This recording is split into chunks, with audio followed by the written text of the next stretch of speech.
इसलिए मैं माताओं को भी कहूं, बंधुओं को भी कहूं कि बिना बुलावे के कहीं नहीं जाना चाहिए।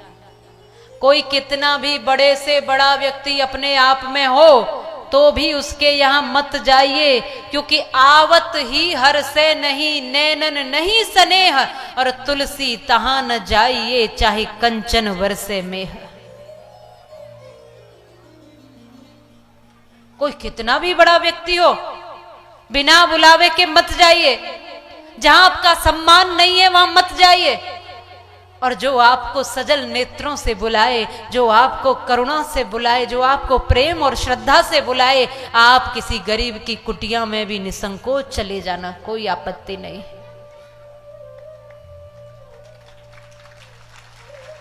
जहां आपका सम्मान है। और इसीलिए ये कहा है कि अगर कोई आपके यहां आता है तो उसका सम्मान करो।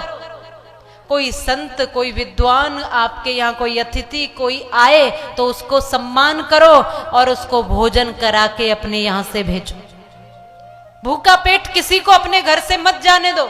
ये हमारी परंपरा है, ये हमारी सनातन परंपरा, ये हमारे बुजुर्गों ने हमें दी है कि कोई अतिथि, संत, विद्वान आपके द्वार पर आया है तो भोजन की पूछो और भोजन कराओ। और यदि भोजन का समय न हो तो कम से कम जल की पूछ लीजिए। उसको पानी तो पिलाइए, जल तो पिलाइए। चाय पानी की तो पूछना चाहिए। और यदि उस समय ऐसा समय नहीं है कि आप जलपान उसे करा सके तो कम से कम भीतर उसको बैठने के लिए कह दीजिए कि आओ जी, आओ, बैठो, विराजो। पर आजकल तो कोई व्यक्ति किसी के यहां पहुंच जाए तो लगता है कि भाई आफत आ गई, अपने द्वार पे बिठा ही नहीं सकते। आदमी से आदमी प्यार करता ही नहीं है। इधर माताएं अंदर रसोई में जाके कुछ कुछ बोलेंगी, ये आफत ले आए, ये इनके मेहमान रोज आ जाते हैं, रोज इनको दाल बाटी बनाओ। राजस्थान में तो दाल बाटी बनती है। तो बोले यदि कोई आए तो कम से कम प्रेम से बिठाओ, कुशल मंगल पूछो। आपके द्वार पे खड़ा है, बहुत से लोग तो बाहर कोई व्यक्ति आए तो बाहर से बाहर विदा कर देते कि हाँ जी ठीक है, बढ़िया, मिल लिए, चलिए।